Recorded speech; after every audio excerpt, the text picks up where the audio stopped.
Welcome back, viewers, to another episode of the Wizard Factory podcast, where you subscribe for weekly videos exploring deeper knowledge of the universe and yourself. Please don't forget to hit the like button to help spread our reach and grow our channel. And let's get right into it. So today we are joined by Dyreka Klaus, who is a veteran, a wife, a homeschooling mom, dabbler of all trades and master of none, aspiring homesteader, philosophy enthusiast, and voluntarist. She enjoys long walks in post-apocalyptic wastelands and crypto coladas on the beach. Welcome, Dyreka. That's right. Yeah, thank you. That's a phenomenal bio. I love that. Yeah, and as you might can tell, she's also a writer, and she's the author of a book called "Think for Yourself: A Critical Thinking Workbook for Beginners," which is available on Amazon. So tell us, what does critical thinking mean to you, and why is it so important? Okay, to me, critical thinking is the ability to deconstruct information into its component parts and to criticize your knowledge of each part of the information that you're analyzing. So to me, you don't take anything on faith.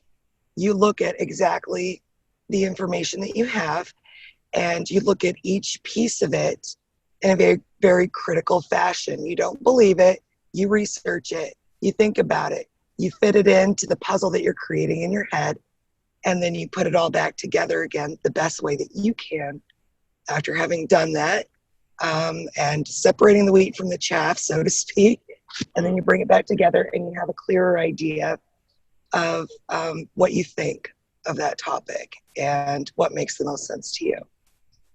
So right. That's my definition.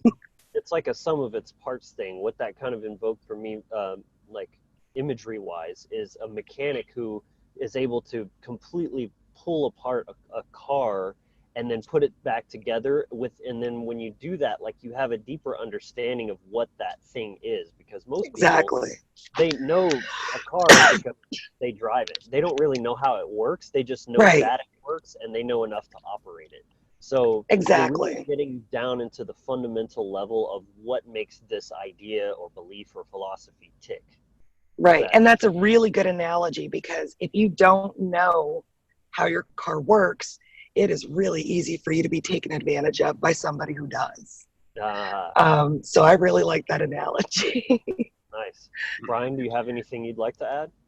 Yeah, so I kind of like to look at, use an example for looking at critical thinking as if you're wanting, very left brain example here, but if you want to understand a math problem and how you arrived at a certain solution, you have to first look at each of the individual variables and how they're interacting together to understand how you arrived at that certain solution or conclusion. So like I think you summed it up really well. It's the ability to break it down, look at all the individual parts, how they're interacting together, and then be able to reassemble it back together so you have a clear understanding of what you're looking at. And again, tying this in with the trivium process, going back to, we have to understand everything's built on a foundational knowledge or assumption or belief, and you have to be able to evaluate all those, because if you have a assumption or belief that is incorrect, you're going to be putting all that information through the filter of that. Yeah, you're building on a faulty foundation, and so it's going to break down the integrity of everything it's built upon. And just like you said, I mean, as your disclaimer that it's a left brain, but it really is a left brain thing. The intellect itself means to pick apart from among. So you are, and that's sort of that duality of the sort of yin and yang of things, is the forest and the trees. The forest is the trees is very much that left brain modality of seeing each individual piece and be able to discern what is and what isn't. And then you apply the right brain of seeing it all as the whole with this new light of like understanding all those components, like we said. Yeah. Wonderful. So what really motivated you to write a book on it? Why do you find this as such an important topic that, you felt compelled that was the one that you wanted to express and put out there? Okay. So I've always, as I said in my bio, I'm kind of a philosophy enthusiast. I'm a big fan of Aristotle's work. And I wanted to find, I homeschool my kids, and my middle child is 11 and he's about to turn 12. And I thought, he is old enough to be understanding the concepts of critical thinking, especially through philosophy like Aristotle's. And I said, but I didn't learn this stuff until college, and that's way too late. That is way too late, because this is one of those skills that has to become instinctual. It's really cumbersome at first to learn it, but with practice, it becomes just instinctual. You don't even realize you're doing it for everything that you see. So I said, I said to myself, he's got to learn this younger. I said, I know he can learn it now. So I hop online and I start looking for resources. I wanted to find a book, a workbook, something that he could work through and get a better understanding of this topic, just the basics. And the more I looked around, the more disappointed I became, because, you read reviews and things like that, and there's like the detective story workbooks, and you read all these reviews. I could not find a one where there were people who were not complaining about it being full of the author's political biases. Yeah. And I was like, I just want something just pure, bare basics, something pure. Yes. Something really objective and just the process. That's what I wanted. I wanted a book on just the process. Right. It doesn't need to be, the author's opinions presented as the natural end result of critical thinking. And that's what a lot of them were, because clearly there's no I such wrote thing. the book on critical thinking, Yes. So my opinions must be valid. Exactly. And I just could never find it. I looked for weeks. And that's a lot of time to spend looking for something online these days. Yeah. So I was like, forget it. I'm just going to write something. So I went in his little notebook. We do his school in spiral bound notebooks. And I took like 2 weeks, and every lesson was like the next step. And, and logical fallacies. And there was a lesson about first principles and the types of reasoning and all this. And it turned out well. So I said, I'm going to go downstairs and type it up and save it for his little brother. But as I'm typing it, I'm not the type who can just leave my work alone the way that it is. So I kept editing and adding, and I was like, I didn't put this quite right. And so I ended up with this really cool, and in the workbook, it's only 22 pages, the first 22 pages, just like really basic lesson plan on critical thinking for kids, for like tweens. And so then I was just chatting with a friend on Telegram about it, and I was like, maybe I should publish it, because we're joking around. I was like, maybe other people have been looking for this and can't find it. So I went on Amazon and self-published it, and there it is. That's what you get when you click the link and purchase it. That's great. And what's really cool to me about that is I've heard lots of stories about people who have basically, similar to you, they took it upon themselves to take control over what they were teaching their children, and then realized like this just extends out. Like, they put it together to teach their own kids, because that is the ultimate teaching role, is like you have this completely blank, malleable mind that is sort of your responsibility in terms of a stewardship relationship. And you want to make sure that you're, Mark Passio talks a lot about how we call it the formative years, the formative years. So it's almost like you're programming or formatting a computer with the proper software that is going to create the right outcome, that doesn't have glitches and bugs, that's going to play out through behavior. So that's really, really interesting. And, like I said, it really sort of speaks to the importance of conscious and intentional parenting, and really fully embracing that teacher role that really is so like very fundamental to what it means to be a parent. And scares so many people. It scares the hell out of so many people. Right. And that's interesting too, because I think so many people have a lot of unconscious negative beliefs about themselves that project out into their worldview as well. And so subconsciously, maybe they're not even aware of it, but deep down they feel like, oh, well, I'm kind of a mess, and I'm scared to like install that or instill that into my child, because then they'll just grow up to be a little me fuck up like I am or something, you know. Right. Or like the whole don't put me in charge, I'm not the one in charge kind of thing. Right. You know, they always want an external authority showing them the way. And that paves the way for the state, which is currently more and more stepping in as that role of, you know, parents can't be trusted to, you know, educate their own children. We've got to make sure we regulate that. And it's bad news. What I found interesting about your story there, Dyreka, was that, you know, you didn't even necessarily start out with the intention of realizing fully what you're creating. You just recognized a problem. And then as a way of figuring out that solution for yourself, you then, you know, came up with that solution and then realized, you know, through that creative process that, oh, I can take this as, share this with others as well, because other people are probably also having this lack of resources. So, you know, it's so funny that I think a lot of people, you end up getting caught in this creative process and not even necessarily realize fully what you're doing until you kind of get a little further in along, and then, you know, one little thing will click after another, and all of a sudden you have this project that you've created that you, like said, you didn't even necessarily intend to do starting out. Right. Like I didn't even notice I was naturally came. Right. Yeah. It just kind of naturally came out, you know, so I find that very interesting. And I think that's how some of, you know, the best work and creativity can be tapped into, is when you're just in the moment, solving a problem, whatever's and it evolves there. organically.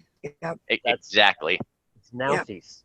The rune Nauthies here is about the need, creating that push to take action to solve that problem that you're having, or you know, and that really, what you said, Brian, there really, to me, is the essence of creativity, is sort of that spontaneity. It's like, I'm feeling a thing, I should do a thing, and then it just starts sort of like, I don't know what it is, but it's taking shape right in front of me, and then after a while you sort of sit back and you're like, like, damn, I did that. Yeah.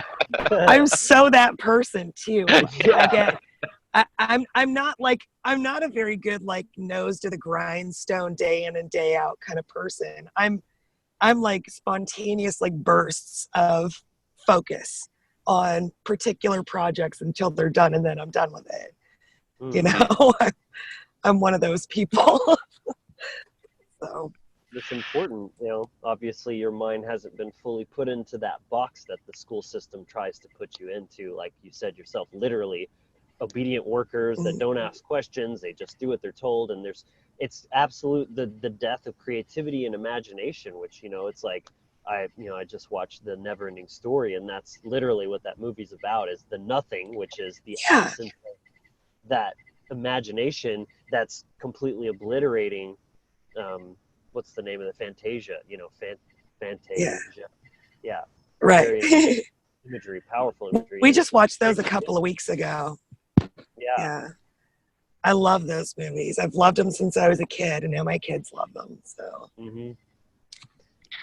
Nice. So I guess to get into a little more specifics of it, Dyreka, would you kind of like to maybe lay out a basic format of, you know, some of the different components of critical thinking for some of our audience members who aren't as familiar? You know, you mentioned obviously logical fallacies, things like this that, you know, a lot of people may or may not be familiar with, and kind of lay those out, and then why each of those individual pieces are important, and then we'll bring it all together.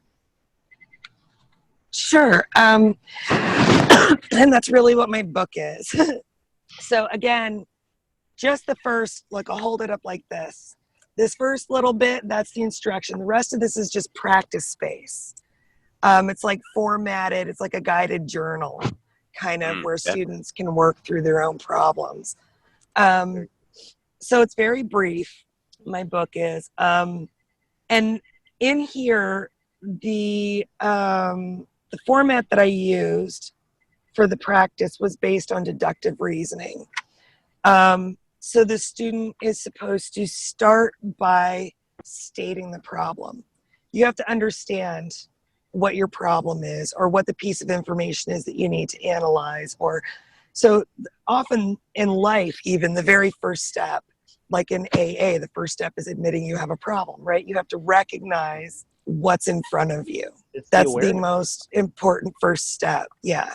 You have to recognize that there's, I know it seems so simple, but it's very like spiritual in a way, because of the implications of that. Right. And it's the difference between seeing nothing and seeing something. So, that's the very first step, is to frame what your problem is, or what you're trying to accomplish. And then the next step is to develop your understanding of the problem. So that's like gathering kind of the general, I don't know how I would even, I could read you the thing verbatim out of my book, but I don't want to do that. So off the top of my head, that's like if you have a problem with a relationship, understanding the history of the problem and how the problem came about and who the involved people are and things like that. So develop your understanding of the problem a little more as the second step. So you've recognized the problem, and now you've got a little more information about why it's even a problem to begin with. Okay, and then the third step is always develop a hypothesis. So you have to have something to test against the problem, a solution or concept related to it. So that's your hypothesis, is what you think the problem's missing or what you think it means. So that's what that step is. And then the next step is to obviously gather data, investigate and gather data. This is a very scientific process, actually. I literally just wrote that in my notes because I was going to add that. You're just like spelling it right out. Yeah, I mean, the way that I approach critical thinking is, like I said, based on deductive reasoning. So it's very, very similar to the scientific process or the scientific method, or whatever you want to call that. So you gather your data. And what that's bringing up for me is, again, in nature of what this is, a very, spirituality oriented podcast as well. And everything relates, everything mirrors. And that's that law, the Hermetic law of correspondence, if you're familiar with the Cabal Yin, is what this process here is, that you're taking something from the real world, because you've just acknowledged there's a problem that's already manifested. It's here in Midgard, which is the Norse idea of here, the boots on the ground. But then you're taking it up to the metaphysical realm of thought to play with those variables. So you're basically doing a spiritual version of the scientific method to find the solution. And then through that, you bring it back into the real world through your actions, and then actually correct that problem. So, I mean, that's well, you talk about actions. I actually have 2 more books planned. The second one is Speak for Yourself, and then the third one is going to be Act for Yourself. So one's going to be about so I'll have a trilogy. But yeah, that's basically what it is. It's like a mental or a spiritual application of the scientific process to problems that aren't studied by science. And a lot of your data may be feelings. I don't know. It just depends on the problem. But feelings are real too. They may not be as physically obvious, and that's some of the shortcomings, I would say, to the scientific worldview in general.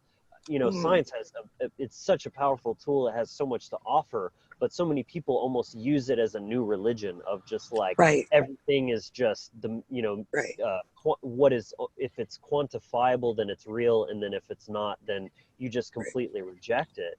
And in reality, what the scientific method is to me, or I mean, in my opinion, not in reality, in my opinion, what it is it's the repetition of one of our positive patterns that we can notice in the world around us.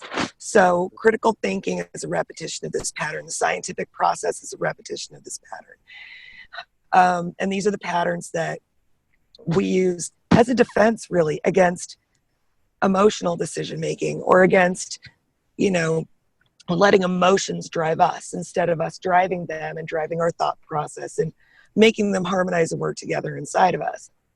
So these are they're kind of like our talismans, these patterns that we have for how we can approach things.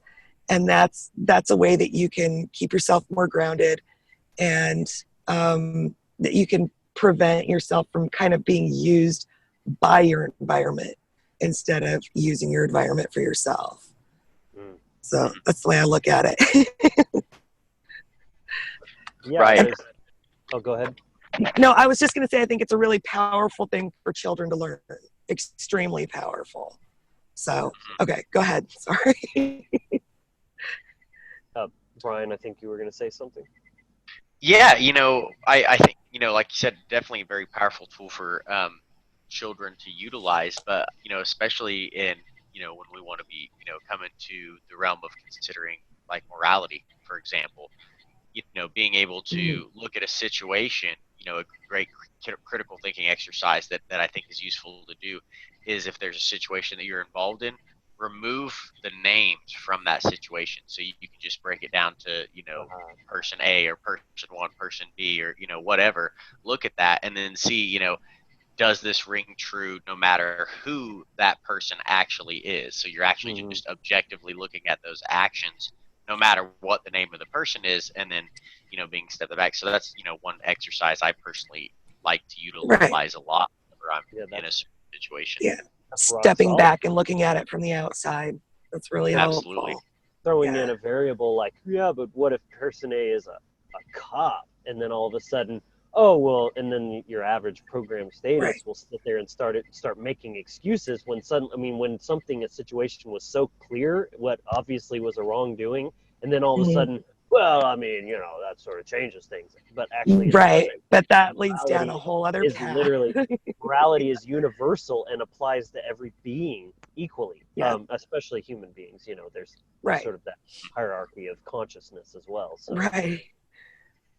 So yeah, it's all about taking things down to those foundational pieces, like we're talking about, whether that be with morality or the information itself, and trying to, reduce everything down to the simplest form, so you can then understand and, the complexity as you build it back up. Right. And so that goes along with the last 2 steps of the process that I lay out. So then the next step was analyze your results. Analyze your data, analyze your results, compare them to your to your hypothesis or your theory. And then at that point, you kind of have like your result, but sometimes the question isn't a black and white answer. So the last and optional step at the end is to apply your own emotional filters to it. But I do specify you have to be conscious of the point at which your line of reasoning switched from logical and objective to emotional, and be able to admit that your final conclusion was ultimately an emotional choice. And there's nothing wrong with making an emotional choice, as long as you recognize that's what you're doing.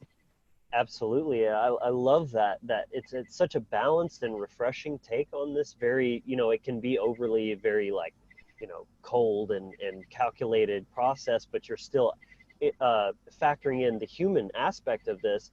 And I think, like, if anything that I could just kind of sprinkle on the top to nuance that last little bit there, is that if you're going to do that, because there are so many situations that are going to come up where there's really not any one and only true, clear path or answer, whatever. Right. And it is kind of up to you and your own discernment of like, what is your gut telling you?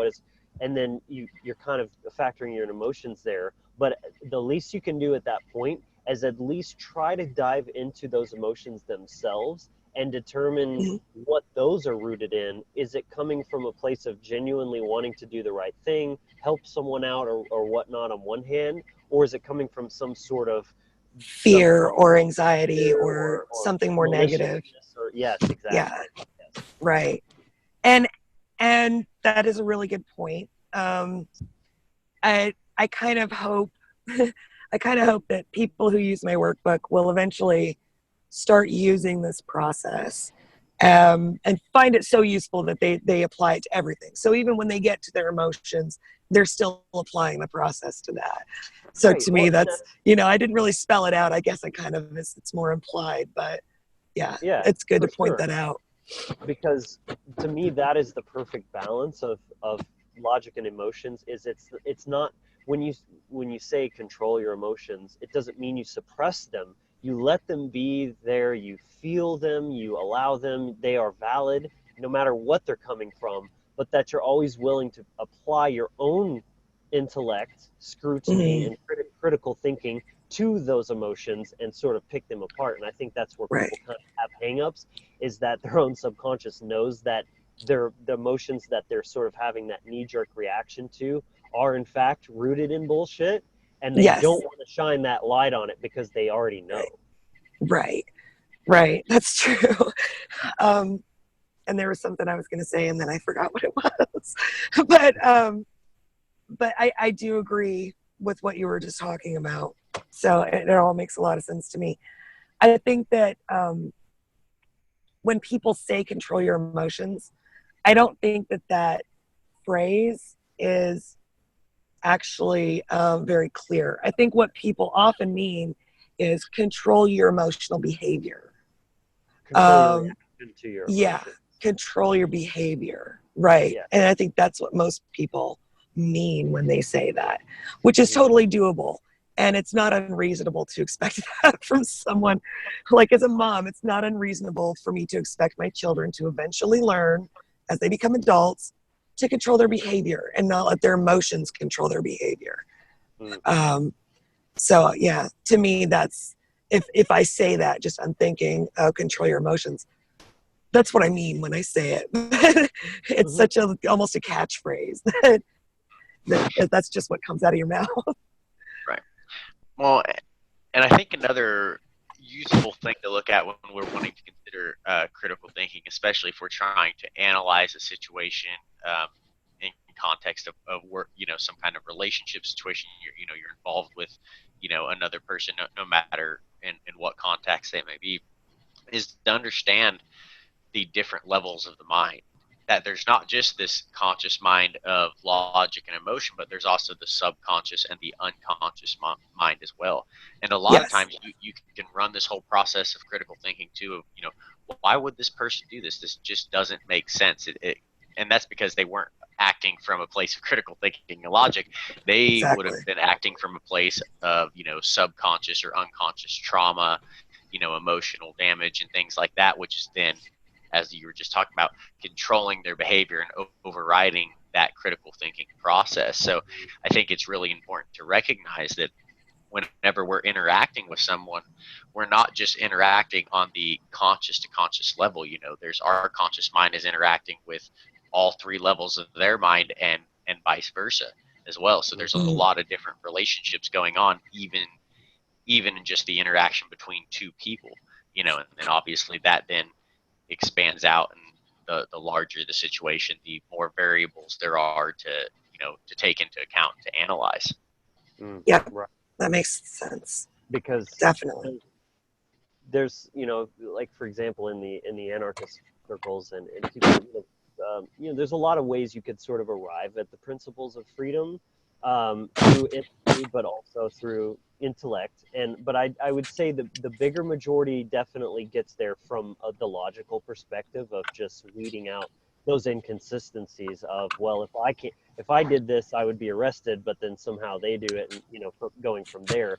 But even so, as a sort of a philosophical standpoint, being the emphasis there's still something I see a lot is knowing the truth or knowing something isn't the same as living it or applying it, because there's still, not to nitpick or sound judgy, but there's definitely still a lot of anarchists and voluntarists in name only that are not so much living those, especially in their interpersonal reaction.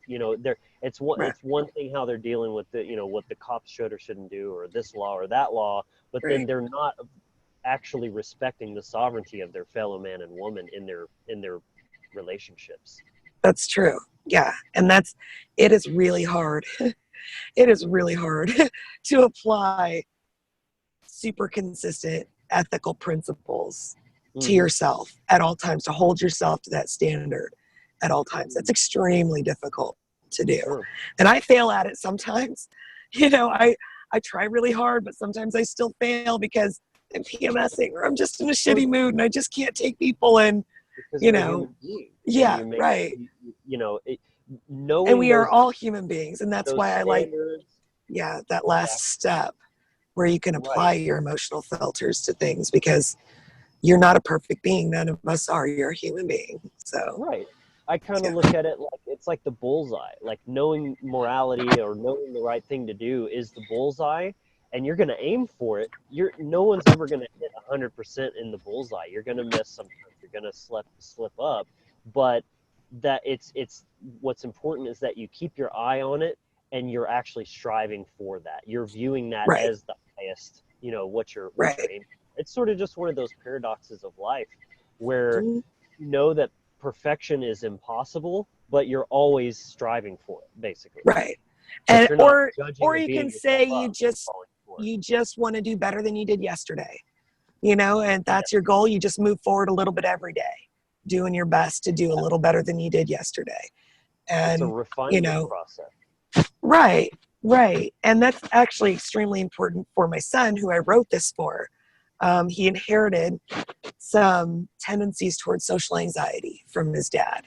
My husband has some tendencies towards that. And I think that some of that goes back to just generations worth of unresolved trauma on his side of the family. That's just my opinion, though. We talk a lot about generational trauma on this channel. Right. Right. But so my son, he has never experienced it. I've refused to let my husband pass any of that on through his behaviors towards our kids, the way that his parents did. So the cycle ends with him. Him and I talked about it, and and I kind of feel like a jerk sometimes for policing him so hard about it, but he wants to not pass that on. However, there are still, I think, effects in the bloodline, even where it could just be an evolutionary thing. For so long, the parents in this family have been treating their kids like shit. And so it's just, epigenetics, like the blood does hold, the genes, they do hold a memory, so, people who are brought up in families that are abusive, or there's a lot of addiction or things like that, those, we've talked about this on the channel before, but there's a phrase I like to talk about, that hurt people.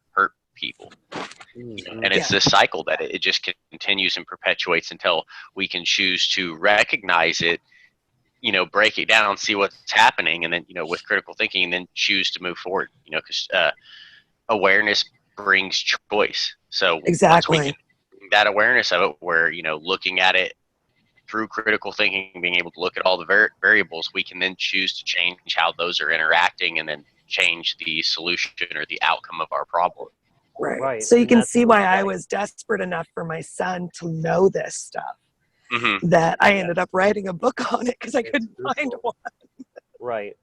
And what you're talking about, Brian, sort of, to me, it's reflecting that unconscious mind, because it's coming from such a primordial base level that's coming through, and then bringing it up to the next phase of, from the neuroscientific standpoint, that which is wired together fires together. So when you've gone through years and years and years of acting out these subconscious traumas in different various ways, it gets harder and harder each year to break those synaptic tributaries that are just ready to fire a certain way and to literally rewire your brain.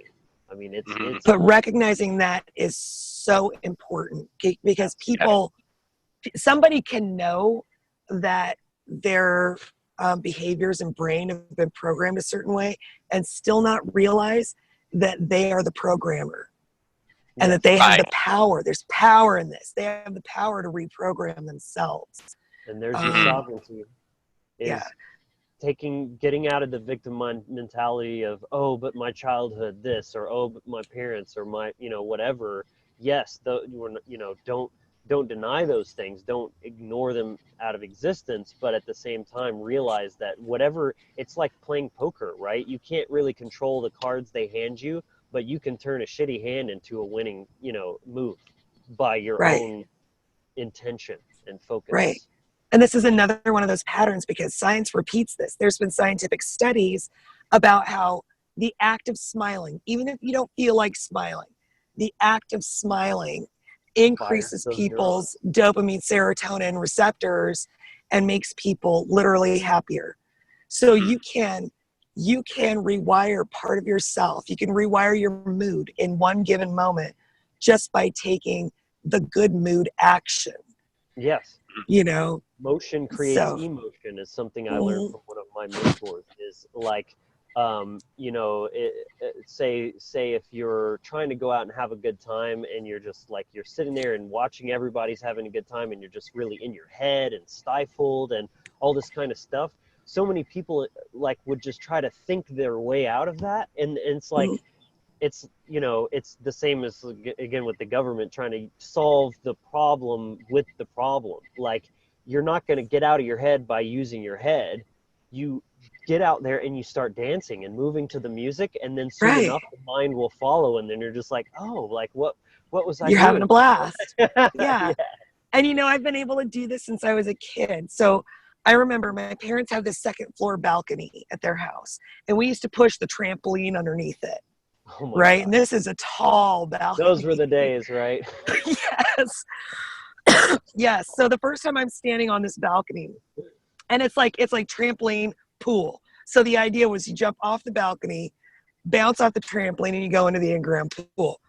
So the first time I'm standing there, I'm thinking, holy shit, I'm so afraid to do this. I was maybe like out of 12, maybe, I think.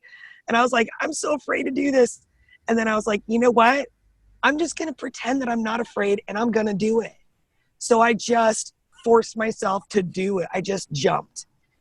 And then I wasn't afraid of that anymore. And each time I forced myself to do something like that I was afraid of, just pretend, like push the fear right out, pretend I'm not afraid, and do it. I mean, I've jumped out of airplanes before using this. I was afraid, but I just did it. And I became more fearless, and I became less afraid over time and more willing to try new things and push outside my comfort zone. And so that was something I started doing when I was a kid, just because I refused to let it beat me, because maybe I'm really competitive. I don't know. Well, I feel like competence breeds confidence, and you're only afraid because you haven't learned that you can trust yourself and believe in yourself. And I mean, this brings up for me like a major realization for me in this last year of my sort of healing journey and learning about self-love. Is that's one of those things you can't there's no artificial substitute, there's no magic pill. You have to, it's not enough to believe that you're enough or believe that you're worthy of love. You have to actually know it. And true knowledge comes from taking action and getting confirmation from the universe via that natural law process of, okay, like I have seen the truth of this, now I know it, and then you can be confident in that. Right. Believing is only half of the equation. Behavior is the other half. And behavior is the one that you have the most control over. So you start pushing behavior forward, and belief will start being pulled along behind it. And that's the way I've always kind of seen that. The behavior is what you really have the most immediate control over. So start using that. Get started, move forward. First step, start using behavior. And that leads to belief. That leads to what you need inside. Because the more you encounter it, the more you do it, the more you triumph, the more you're going to believe. Right.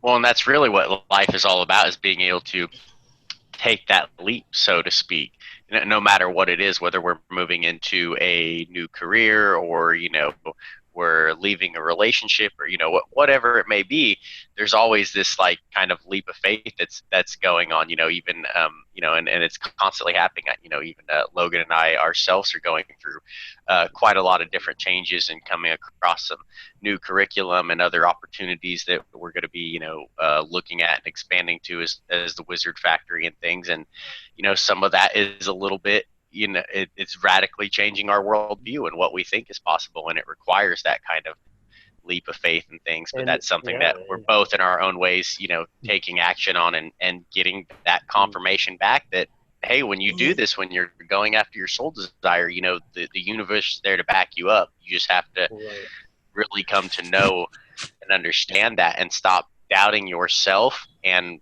the rest of creation around you. Recognize that everything is here working for you as soon as you allow it to. Right. And can I say that's one of my favorite things about homeschooling, is that kids can start doing this when they are still young enough to make it instinctual. Homeschooling kids have the freedom to start taking control of their own destiny in this way at a very young age. Like my 17-year-old, he's going to be certified in every type of welding within the next year. And then he's going to be working to do that to pay for his pilot's licenses that he needs to be a bush pilot in Alaska. That's what he's always wanted, was to be a pilot. He's always loved airplanes, and he's got the freedom to make his dream start happening now. And he's not stuck at a desk 8 hours a day. So that's awesome. So to me, that's really great that homeschooled kids who are not forced into government day camp, 8 hours a day, 5 days a week, they have the freedom to be taking control of themselves like this. That is my favorite thing about it. Yeah, absolutely. Well, especially, as a parent, I definitely speak for this myself. You're only wanting the best for your children. You want them to be able to experience, all the wonderful things that, maybe you had to work really hard to get to experience, or you had to go through a lot of bullshit and learn lessons the hard way through that apophatic process. And unlearn a lot of stuff. Kids go through that, and unlearn a lot of things where you'd much rather just see them have that proper foundation to build off of, so they're utilizing the most of their life without having to go through their 20s and their 30s, and then realizing that, well, yeah, it's all really fucked up, and now I got to unlearn all this and kind of start from scratch. Right. You're just giving that good foundation right off the bat, which is definitely one of the reasons we're going to be choosing to homeschool my son as well. Whenever as he starts to get older, we definitely are staying away from indoctrination camps for sure. Yes. And what this is bringing up for me too is this sort of blatant correlation again with we're talking about all this in the context of homeschooling and unschooling, which I absolutely love. And the reality is most people don't have access to it, or just simply didn't, their parents didn't know enough at the time to realize the importance or value of it, or they didn't just have the time to not work and give that to their children. And or it just never occurred to them. For so many people, it just never occurs to them. It's autopilot. It's about just doing what's been done because that's how we do it. And then, that is really coming through in what you see on things like social media. For better or worse, it's such a really profound and powerful sort of like glimpse into the psychology of the collective consciousness, basically. And one of the I find myself in and as like I personally use my Facebook to post a lot of very thought-provoking, challenging even, and uplifting things too, but generally it's always very as deep as possible for the most part. And I find that when I'm interacting with people that don't just kind of get it off the bat based on what I put in the content, the main thing that I find myself doing is deconstructing the things that they're saying and not pointing out, but sort of isolating or pinpointing those false assumptions. Like you were saying, is you have to take it back to the very fundamental level of, if you're saying this, you're already implying this, and this is actually right. And Right. And what you're talking about is first principles thinking. And there's a chapter on that in my book. And I'm a huge fan of first principles thinking. Like I'm an enormous fan of it. Mm-hmm. And I think it's so important. And so many people, again, like you said, Logan, so many people that I interact with, when I do, I mean, a lot of times I post pictures of my dogs because my dogs are damn cute, but you know. Oh, she's a fellow pit owner, by the way. Brian's Pitty dad. I've got some pitties right here next to me. My boys actually look like them, but what they are is they're American band dogs. So they're a Mastiff and American Bulldog mix. Okay, I got you. But they have that face. They've got that blotchy face that looks just like a pit. Mm-hmm.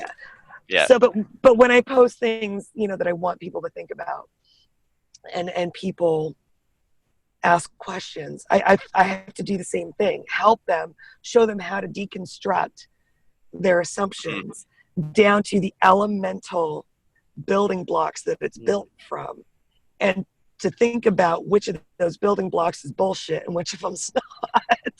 Right. So there's a lot of, and you're absolutely right, deconstruction for most people has to come first.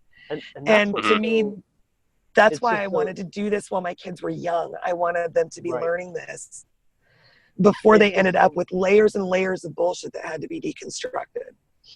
Yeah, exactly. And it's just absolutely mind-blowing to me that we, you know, we're having this conversation about things that isn't just basic part of our education of everyone. Is like, this is so just like using your head 101. How is this? It's foundational. Sort of thing that you couldn't even find a good book on it, even outside on Amazon, and had to do it your damn self. I mean, that is so radically, you know. And it is so foundational. I mean, this skill, if kids have this skill, they can learn literally anything else. Mm-hmm. This skill, they can learn anything else if they can do this. So it's like, it is really critical. See what I did there? It's really critical thinking. It's really critical. But yeah, it's so elemental and it's so important. And it is so not taught to people at all. Right. Yeah, I mean, like I know when I went through school, you know, you never heard any teacher ever mention logical fallacies, or, you know, even bother to cover them, let alone mention the word, you know, they're totally unheard of in or the trivium process or the quadrivium, you know, like all of this are things that are just totally left out of indoctrination camps, and that's really goes down to the basic fact of why those are there, and it's because they're not there to actually teach people to think. Otherwise they'd be teaching critical thinking. They just want people to get used to a system of learning from an authority figure, doing what they're told, you know, clocking in, you know, working a certain amount of the day, only having breaks, raising your hand for permission. It's just training people to be obedient workers without, you know, it's just turning them into robots rather than into human beings that have that beautiful gift of awareness, of consciousness, where they can bring things in, understand them in a complex way, and then be able to choose to act with wisdom after that. Right, and imagination too, because in order to be an effective problem solver, you're taking it from a real world example, taking it into the mental realm, and you also have to imagine a different outcome. You're like, well, this is what it is, but what could it be? And you have to access that right brain in order to get into that sort of modality of thought. Mm-hmm. So. Yeah. So since we're talking about what people aren't taught, I'll tell you guys, I'll just read real quick the table of contents. What's covered in my workbook. Again, it's only 22 pages because it's just the basics. It is really just, it's the first step. The building blocks that you need to know. So the first section is what is critical thinking, and the next one is the types of reasoning, and that's just, you know, deductive, abductive, inductive reasoning, and then important concepts, and then first principles. Of course, I had to cover that. That's my favorite. logical fallacies, and then the steps of critical thinking, which, as I mentioned in the book and already on here, are based on deductive reasoning, on kind of the scientific process. And then the whole book starts with my favorite Aristotle quote: "It is the mark of an educated mind to be able to entertain a thought without accepting it." So that all will give you kind of the idea, the general idea of what this book is about, and what it's meant to help a person accomplish. And I mean it for everybody who's like from tween years on up, anybody who wants to get started on the process. That's what this book is for. Wonderful. And we'll leave a link down below, in the video. So, if you want to go check that out after you get done watching the video, just check out the links below, and we'll have a link to go to Amazon so you can find that book to, be able to read it and incorporate it into your life if that's something that does interest you as the viewer. Yep. And it's $9.99 on Amazon. It's not expensive. Right. And most of that is production cost. You wouldn't believe how much the publisher gets for their production costs of a hard copy book. And when you think about it too, especially if you were like a parent wanting to get this for your child, $9.99, $10 is literally nothing to be able to get them to start incorporating skills that are going to radically, change, improve the quality of their life. The quality of their life. Exactly. It's something that is invaluable. So, definitely very reasonably priced at that for sure. And I'm not trying to sell copies. I mean, I didn't do it for money. I did it because I needed it and I couldn't find it. Right. And I thought maybe other people needed it too. Yeah. Right. Absolutely. That's why I did it. So I only get like $2 per copy sold. And I also think it's really fascinating that I don't know if you planned this intentionally or it just kind of happened that way because you already intuitively just understand this like on an innate level. But the other two books that you mentioned that you're going to implement into the series very much follow that same trivium process of you're taking it from I didn't do that on purpose. Right. That's just like I look at my kids and I think this is what I want them to know. And I'm going to break it down into the three main components. There's thought, and there's communication, and there's action. So this is what I'm going to want them to know about each of these, just the stepping stones, the building blocks, the very foundation they need. And that's what I wanted to put out because that's what just isn't available anywhere on the market, anywhere. I couldn't find it.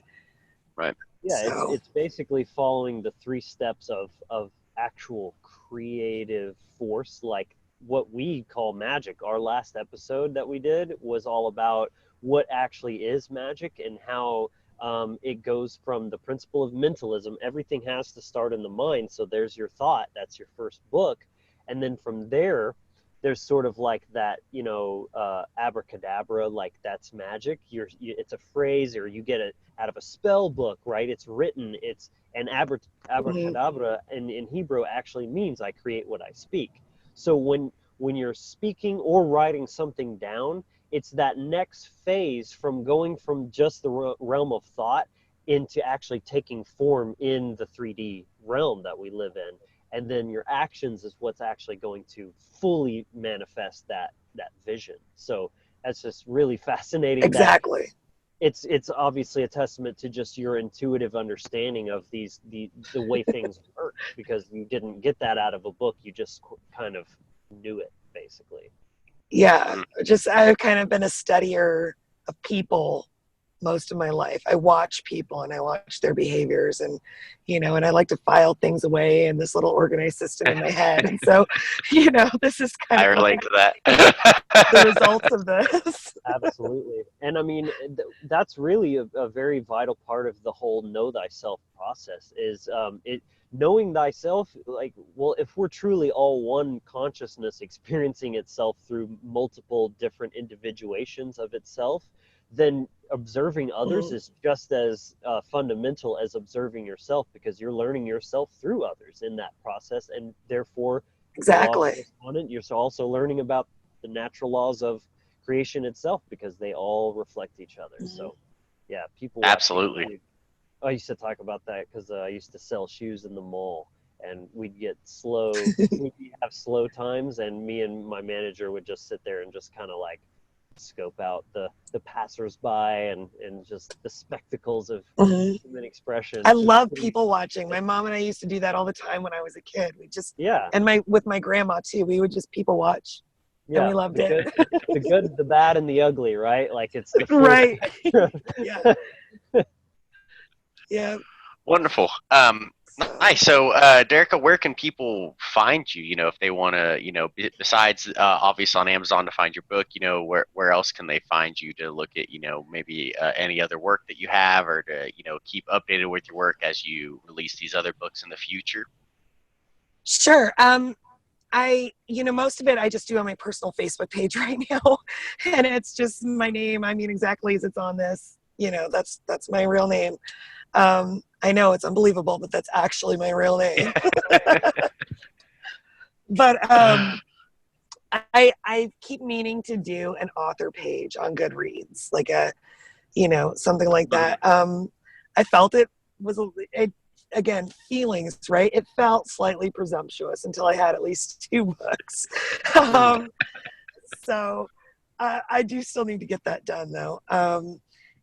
And then also every other weekend, I do a podcast with some of my friends, and that's more kind of like politically geared, but we get, you know, kind of deep on some stuff, and that's called the Anarchy Among Friends Roundtable discussion, and it's on YouTube, and it's on like Stitcher and like all the podcatchers. Dan Hodor's on there as well. Yeah, Dan and Jason and me and Andrew do that every 2 weeks. Very cool. So we'll put a link to that channel down in the description as well. So the audience would like to check that out. Is there any final thoughts you want to leave us with, or anything like that? Well, what I want people to take away from anything that I ever say, I hope to be encouraging. I hope to let people know that they have the power to drive these things within themselves. They're in the driver's seat. I want people to know that they're in the programmer seat. They're in the driver's seat. You know, they're in the communication seat. They have that power to take control of how they interact with their environment rather than letting it interact with them. And yeah, exactly.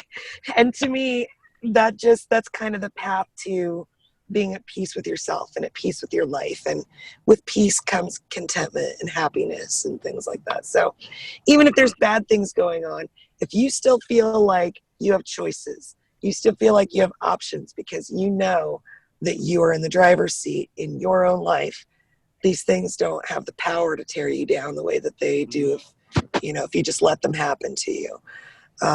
So that's what I want people to know. That's what I want my kids to know. That's why I wrote this book for them. I want them to know that they have the power over their own lives. Thank you for that. Wonderful. So, Brian, anything from you? No, really, just, if you enjoyed this content, make sure you, like, subscribe so you can get notified as we upload, a new video every week. We always, have some, very exciting guests coming on the show more in the future. Dyreka, thank you very much for being on. And thanks for having me on.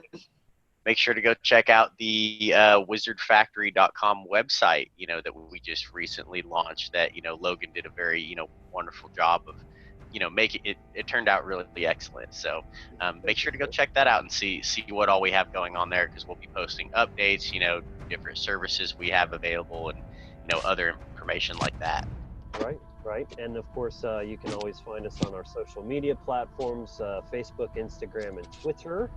And that's going to conclude today's episode. It's a really great talk. Thanks again, Dyreka, for coming on, and to the viewers. Until next time, be empowered, inspired, and encouraged.